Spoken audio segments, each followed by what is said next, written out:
রবিবার বিকেলে 14-15 কিলোমিটার রাস্তা ক্রিকেট খেলাবার যাওয়া অবস্থায় পড়ে গেল মহাবিপদে, কারণ চলন্ত বাইকের উপরে বাইক নিয়ে আমার বারে বারে ঘুমায় আসছিল। আসিফ কোনে গেছিস সরি এই দৃশ্যাঙ্গরে মিরাজুল না উঠে গেল তলে নামো না कैसे আমরা গেছি সারা ক্রিকেট খেলাবার না গেছে ঠিক আছে 10 মিনিট ধরে ভাই না ওটা ঠেকা দিলাও কে কি বাইলে এসো তুমি এই যে বাইক গেল বাস সেবে না গিয়ার দাও বন্ধ ক্রিকেট খেলাবার নিয়ে সরে গেতেছি নাও দিয়ে তাও নাও আটকে গেছে গাইস আমরা এসে ক্রিকেট খেলাবার এই যে বাইক না আমার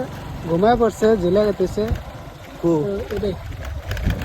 তো ঝুলে পড়ছে দেখেন অবস্থা পাতি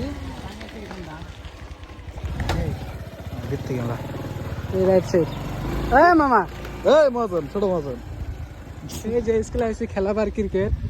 তো দেখ দো না কি না এই যাও সময় দেখ দো না উজরে স্যার মোবাসারা স্কুল নেই এই মামা ছোট মজন মৌখা উজরি স্যার এমএস ক্লে ক্রিকেট খেলাবার যায় আমার পড়লো এম্পায়ার দেখতে এম্পায়ার থাকতে দেখতে আমি কালা কুটকুট হয়ে গেলাম উজরি চর ভাই এই অবস্থা কে যেমন হাই রে রোজ ভাই একবার গেল কালা করে আলাইছে এই তো আমার খেলে মুজুর তার মধ্যে আম্পায়ার বানাইছো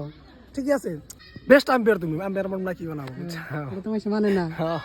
10 ওভারে 125 টার্গেট পিছা করে আমরা ব্যাটিং করে আসলাম, কিন্তু আমার ব্যাটিং কারোর ভালো হয় তার জন্য ম্যাচটা আমরা হারলাম। এটাই বাস্তব। I love you, good night.